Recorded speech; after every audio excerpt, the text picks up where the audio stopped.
Crypto King is not a financial advisor. You gon' learn today, you gon' learn today, you gon' learn today. Had to get it off, why not be the boss? Started in Tampa Bay. Life in the matrix will crumble you. Poverty struggle will humble you. Florida State, relocate, pack my bags and I moved to Colombia. Hola mujeres bonitas, they say that it's cheaper to keep her. That's why I learn more than you. Crypto, I'm learning you. Learn crypto TV is turning to. Please don't waste my time. Learn, yeah. Please don't waste my time. Learn today. Crypto TV. Please don't waste my time. Learn Crypto TV. Please don't waste my time. Learn Crypto TV. Learn Crypto TV family, what's happening? So we're on the way to do a special edition of Learn Crypto TV today. So, you know, I've adopted a family here, and we're gonna go take care of some small things, you know what I'm saying? Basically stuff that they need, give away, courtesy of Learn Crypto TV, and more so Passport Stamp. You know, I want y'all to give a subscribe and to my channel. That channel belongs to my family. It's my cousin, my first cousin, and him and I decided to, you know, bless a family here in Colombia. So we on our way to do that, and I got my lady with me. So, you know, y'all to get a chance to see and hear her speak a little bit. She don't really like being on the camera, but you know, you'll definitely get a chance to see her. So that's shout out to Zoom Thailand and Love Crossing Borders, man, TV. You know, all them guys, they be showcasing they ladies on their channel. So I said, why not me too? Y'all seen her on a couple of channels, on a couple of my videos already. You know, she just wasn't talking and wasn't saying nothing. You know what I'm saying? And that's like I said, she don't like to be on camera like that. So, but anyway, it's the holidays, and you know, we're gonna go out, have some fun, show y'all around, you know, a different part of Cartagena here, and you know, bless some kids along the way. We're gonna bless about 4, you know, and enjoy the holiday season. Oh yeah, just so y'all know, man, Colombians, they celebrate Christmas on December the 24th. So they do it a day before everybody does it in the United States, where y'all do it on the 25th. You understand? So that's how it is. So I give you a peek into today, and then tomorrow a bit of the celebration and partying or whatever is going on here. And yeah, man, hopefully you enjoy it, man. So we'll see y'all at the spot. And stay tuned. Oh yeah, hit that like, subscribe button. Make sure you share the video with somebody. And yeah. Oh yeah, and like always, we're gonna talk some crypto. I don't know how much, but we'll talk some crypto for sure. All right, we'll see y'all at the Centro Comercial. All right, fam, so we made it to our destination. We are in Caribe Plaza, and now we have to look for the kids because they got here before us. You know what I'm saying? But anyway, I'll show y'all my lady in a second, but I'm gonna show y'all around in here, you know, in the mall. Since y'all think that Colombia is a jungle, you know what I mean? We're gonna dispel a few myths and go from there. But anyway, I'm saying glad you can join us on today's journey, special edition. And yeah, hopefully you enjoy and learn something like always.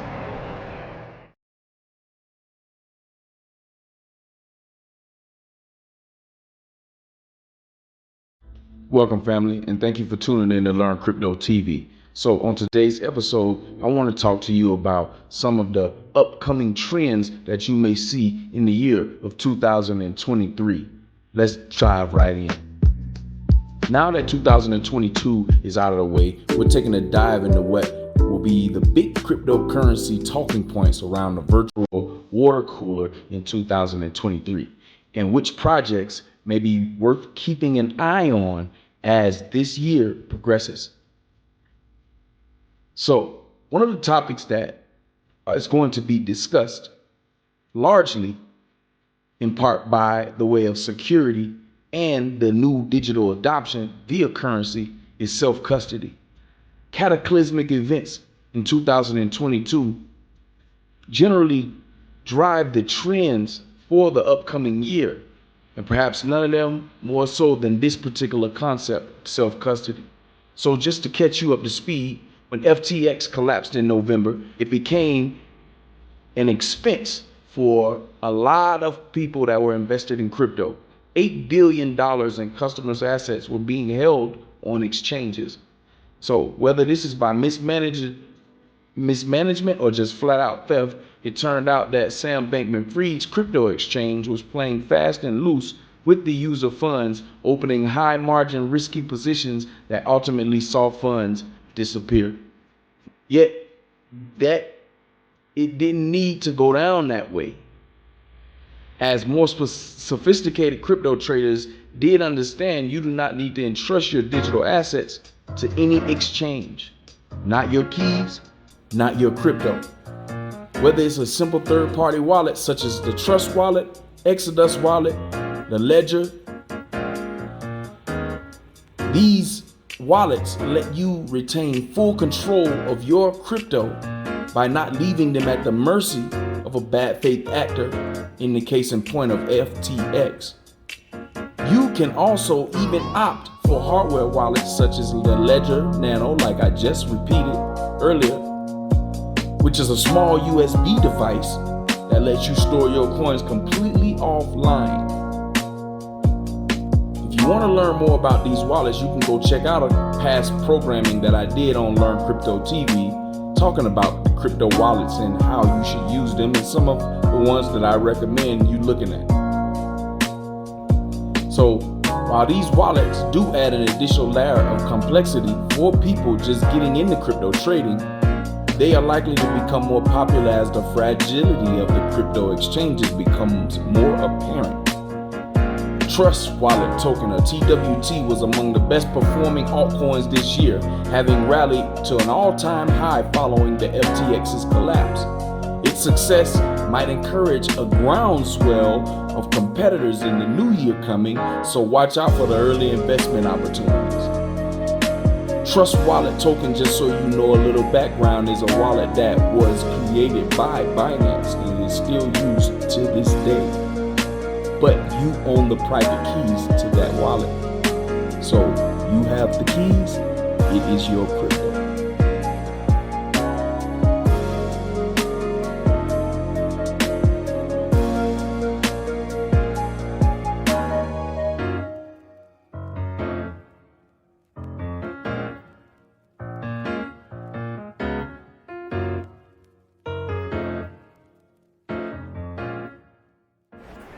Well, fam, so, you see what's going on in the mall right now. I'm just trying to locate the shoe store because that's where we're going to go first. You know what I'm saying? You see the tall kids back there.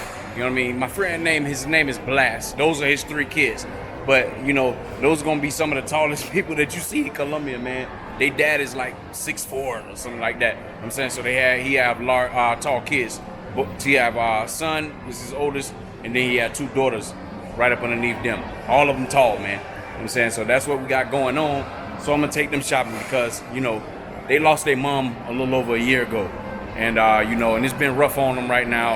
And then one of the streams of income was put on pause for a moment. And anytime a line of income is put on pause, for a Colombian man, it could stretch things and make things hurt. So, from time to time, they'll come to the house, have dinner, spend the night or whatever the case may be, while their dad is out doing their hustling and stuff and, try to make money, man. But it's just a small way, to look out for another family here, that's basically in need, you know what I'm saying?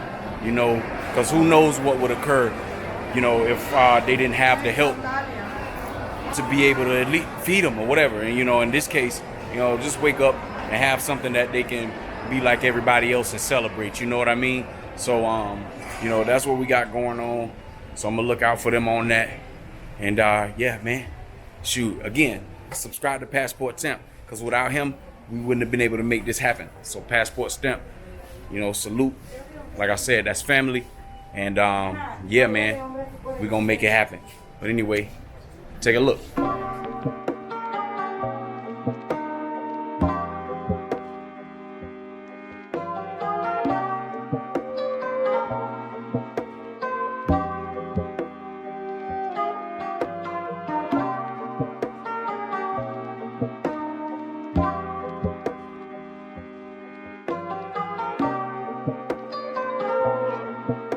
The next thing that we want to talk about is decentralized finance.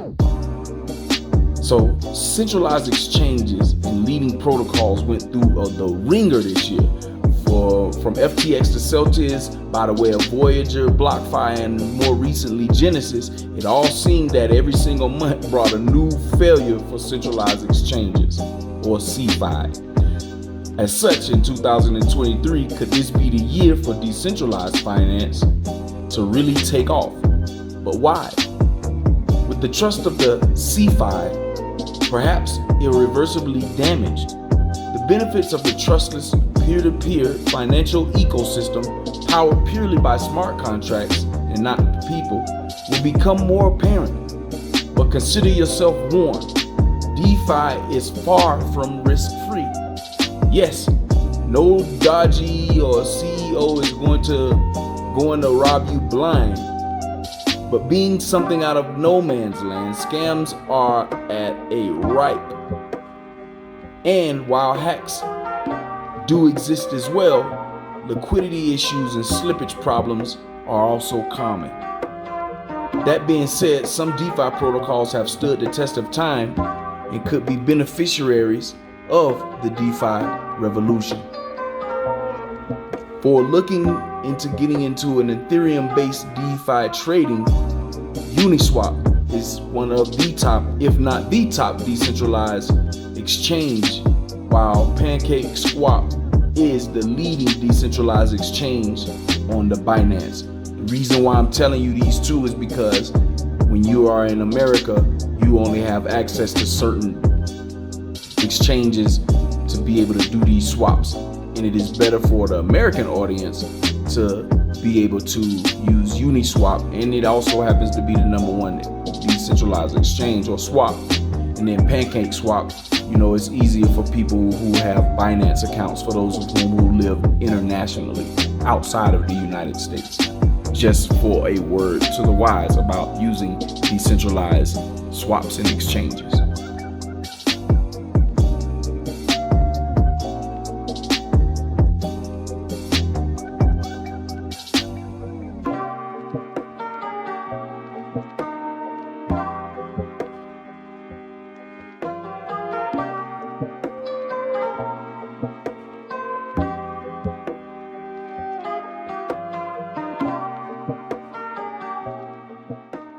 Yeah, family. So we walked around the whole damn mall, the entire mall, and for Leandro, his shoes, he wears size basically a 12.5, and it's hard for me to buy shoes here in Colombia, and I wear 11, and in the entire mall, literally, there's only one shoe that fit him. You know what I'm saying? For me, I'm gonna get him because he need them. You know what I'm saying? But if anybody want to help out, you can go to Ross, or Marshalls or something, and you can find a 12.5 for the young man easily. You know what I'm saying? I'm gonna show you how big he is, man. And it's horrible. We walked around the whole mall, the only shoe store in the mall, the only one. See, this SOS Leandro aquí, de grande piel. See, and it's muy duro por buscando un zapatos por él en Colombia. So necesitas tu ayuda en Estados Unidos por zapatos por mi otro hijo in Colombia. Pero now I'm going to pay for these things right here, get the first one out of the way, and then we got to go get the girls out of the way right there, his sisters. Those are his sisters right there. So we're going to go get them out of the way, and yeah.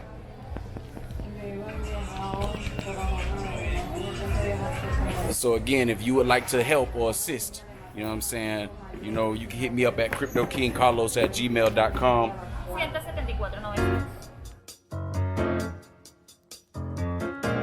Next up, are Bitcoin ETFs going to get the go-ahead? So Grayscale had $10.7 billion in a Bitcoin trust called GBDTC and has had a shocker of a year. The market's largest Bitcoin-only investment vehicle is running at a near 50% discount to its underlying Bitcoin holdings. It has Grayscale's long-running ambition to convert the trust into a spot exchange-traded ETF fund on the U.S. stock market. But the Securities Exchange Commission, or the SEC, under the chair Gary Gensler, has shown little interest in approving this particular transition.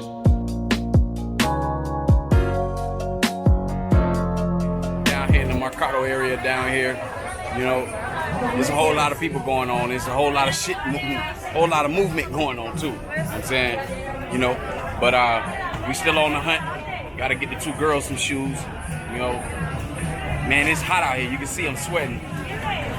But guess this what it Guess this is what it looked like, you know, during the holidays here in Colombia, in Cartagena, man.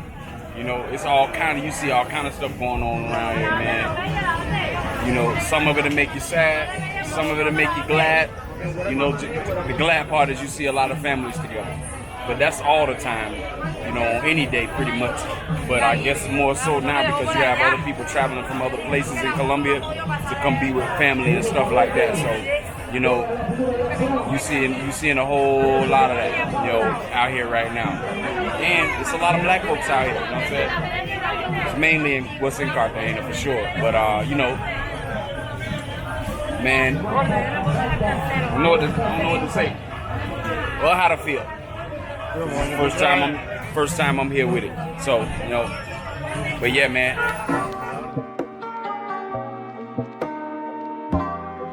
Most recently, the SEC sought to crush an appeal from Grayscale's chief regarding the transition in further proof that Gensler is unwilling to give the nod.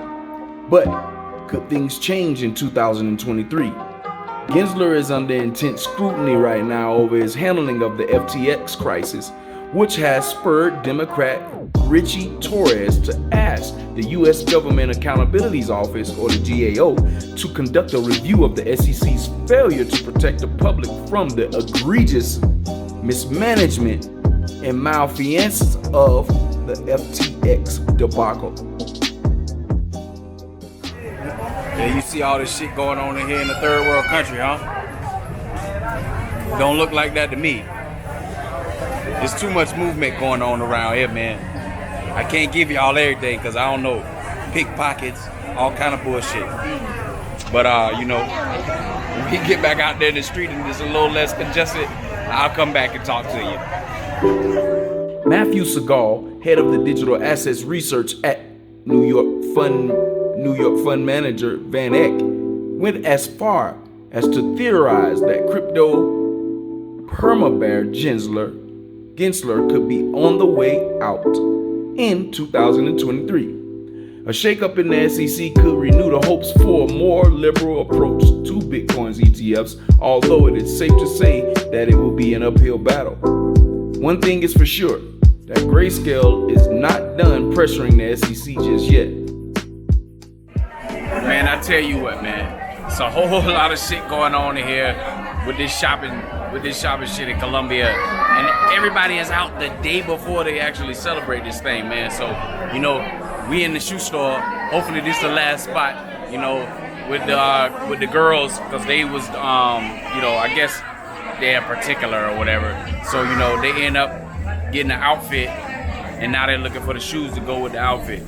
But you know, that's what everybody ended up getting, an outfit and a pair of shoes. You know what I'm saying? You know, a little bit that we can do for them. It's 3 of them, and they all, you know what I'm saying, over 15 years old. So, but nevertheless, you know, it was the best thing that we could do for the time being. They are grateful, you know, and at the same time, they're getting something that they actually need. So, yeah, all right, fam. So, we finally finished. You know what I'm saying? We've been out for about maybe 4 hours, I think. 4 or 5 hours or something like that. But we got them all done. We got everybody something. Shoes, outfit, at minimum, you know what I'm saying? Like I said, stuff that they needed. But anyway, we about to head back to the house, and we're going to check in with y'all tomorrow at the celebration.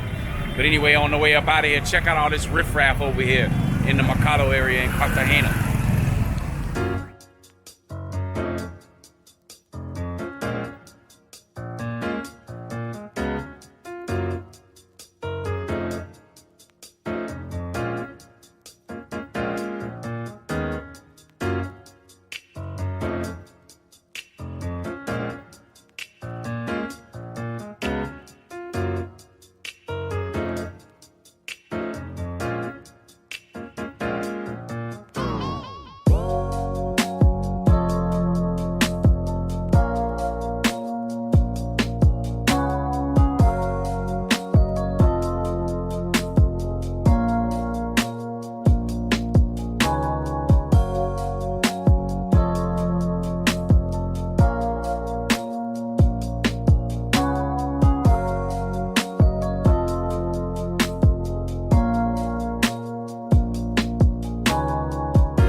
So what's up, family? So as you can see, you know what I'm saying, the Colombians, they celebrate Christmas on the 24th.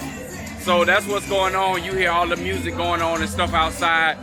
People sitting out enjoying their family time. There's literally no parties going on, discotheque or none of that stuff, because everybody used this time to spend with their family and stuff like that. So that's what we doing. Y'all saw the kids that's in there, man. You know what I'm saying?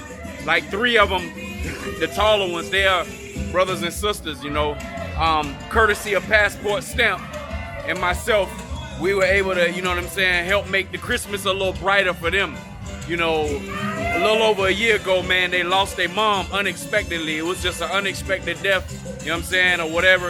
I think what happened was the COVID situation, but I'm not real sure, you know what I mean? And it's not etiquette to be asking, you know, their father, you know, what happened to this. All I know is that they not spending time with their entire family. So, and then, you know, like I was explaining to you guys yesterday, the father fell on hard times. He actually have a car. He got 2 jobs, but one of his jobs was, you know, he does, you know, private driving, you know what I mean? Uber is still illegal here. But anyway, they end up taking his car for a period of time, and he still has to pay to get it out, and he has to pay the car note, you know what I mean? So he was in a situation where he wasn't able to provide anything for his children, you know what I'm saying, this year.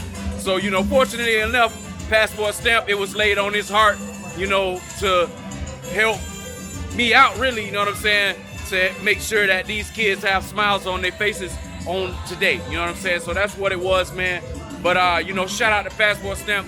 Go ahead and subscribe to the channel, you know what I'm saying? Everybody in there happy. When the music go down there, and I'll try to introduce y'all, but, you know what I'm saying, I don't know how long that's gonna take. I think the music gonna be going all night long. But anyway, we'll get around to it, show y'all what's going on, show y'all how we having fun. We right here at the house, you know what I'm saying? We ain't going nowhere. Probably be up until like 3, 4, 5 in the morning, man. You know what I mean? Who knows? I'm actually on the clock, you know what I'm saying? But I've been working a little bit, so I took a little break or whatever. Finna sit down and get me something to eat. Y'all saw the plate. I actually ate first before everybody, but it's time for me to eat again, you know what I'm saying? Because I'm hungry. But anyway, man, you know what I'm saying? Hopefully y'all enjoying the program. I appreciate y'all for tuning in. And yeah, man, remember to like and subscribe to the channel, share it with somebody, and we'll see y'all on the next clip. Will Ethereum scale up? In 2022, it was meant to be the defining year for the Ethereum blockchain. Ethereum, which is far and away the largest smart contract platform for token assurances, NFTs, gaming, and other project utilitarian values, finally completed its much hyped merge, being to the transition from proof of work to proof of stake. Ethereum maximalists waited with bated breath for a massive pump in the price of Ethereum, but their hope was all in vain as the merge went with the whisper rather than a bang, and for good reason. While the merge represented the first stage of Ethereum's massive scalability upgrade and fundamentally changed the platform's consensus mechanism, it didn't actually change the transaction speeds or even transaction costs, 2 major roadblocks to Ethereum scalability. That could and probably will change in 2023. But without getting too bogged down with these technical details, the merge was just the first in a series of rhyming upgrades with more planned for the years ahead, including the surge, the verge, the plurge, and the splurge. The surge upgrade will implement 2 forms of technology called sharding and rollups, which will signify lower cost transactions and increased throughput from 15 transaction speeds per second to 100,000 transactions per second. In essence, the surge will make good on the promises that the merge first made. Ethereum could definitely see a strong price action as the ecosystem scales up, but other projects will also benefit as well. Layer 2 solutions including Optimism, or OP, Arbitrarium, the biggest of them all, which is Polygon, a project that I always talk about and tell you to research to be able to look into adding to your particular portfolio, could all see values increase with this these upgrades. This is because Ethereum Foundation actively relies on these and similar projects to facilitate network scalability. So without being too cynical, it does not need to be asked. Despite Ethereum becoming hundreds of times more efficient with the cryptocurrency's reputation in the toilet, will anyone really care? Well, family, as you can see, we just sitting here chilling. The music's loud. Everybody got a full belly.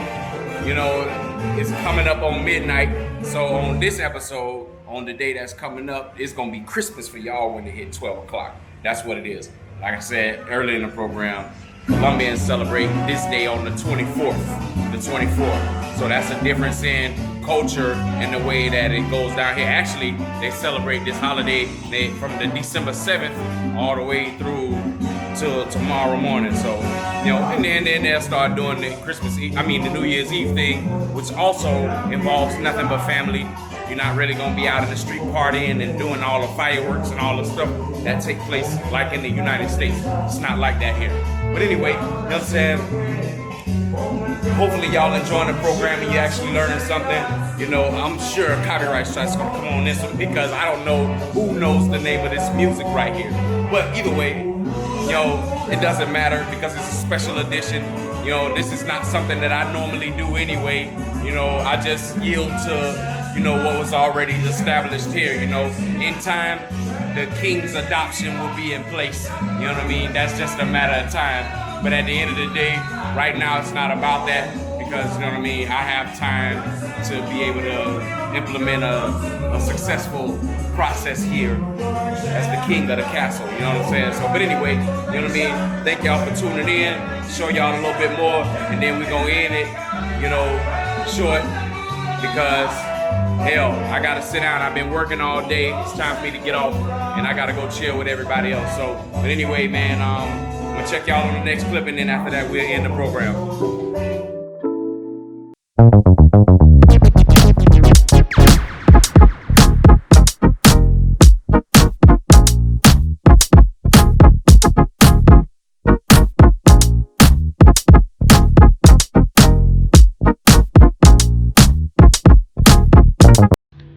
Solana was one of the biggest losers of 2022. Year to date, the supposed Ethereum killer is 95% down from its all-time high, having tanked from $170 to less than $10 per token. Unfortunately for the platform, 2022 was marked with widespread blackouts and hacks, topped off by significant exposure to the FTX collapse. Solana's downward spiral could be a sign of things to come in 2023 for the major Ethereum alternatives. Those that didn't cut the mustard will be left behind, while the projects that show genuine utility, developer engagement, and all-around support will hopefully thrive. There's a ton of high-performance blockchain networks out there, from big hitters such as Cardano, Tron, Avalanche, Polkadot, and Phantom, as well as EOS. Guessing which projects will pump in value is a bit of a mug's game, and if 2022 has shown us anything, it's all altcoins are not safe. It will be harder for some of these to compete with Ethereum's increased scalability, but perhaps that's what cryptocurrency market need, is flushing out the projects that are built in a bull market but has not proved their worth in a bear market. There's going to be more pain to come in the first half of 2023. So family, I suggest that you keep a little dry powder on the side. What is dry powder? A little bit of extra cash for your investments into those projects that stand the test of time through the bear market. There are plenty of them. So you have an opportunity to actually gain some wealth through smart investing. And as I always say, do your own research on these projects. And before you put any money in, make sure that it is only what you can afford to lose. Crypto is a new asset class. There's minimal regulations at the moment, and It's like the Wild Wild West. So you need to be careful and be smart. So with that being said, thank you for tuning in today. And we'll come back with more crypto information in the next episode.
All right, fam. So it's 12:30 around here, around these parts. And I imagine we finna be up for at least a few more hours. So but anyway, I'm gonna have to cut this here short because we getting people to show up. The other neighbors here in the apartment building quadplex. That's what it is, pretty much. They're showing back up from wherever they came from with their other families. So we just gonna sit out here and enjoy the rest of the time. Drink, be merry. You guys be enjoying your Christmas day. Happy holidays to you, and whatever it is that you're doing. If my family watching, just know that I'm thinking about you. I always pray for you and everything and stuff like that. Don't worry about me. I'm fine. I'm totally fine. But anyhow, want you to know I love you. I'm thinking about you, even though I'm at least 1,500 miles away. But I think about y'all all the time. But anyway, we're gonna end the episode here, and we'll see y'all. I think y'all gonna see me in Cali next. I don't know. I'm not sure. We'll find out after the fact.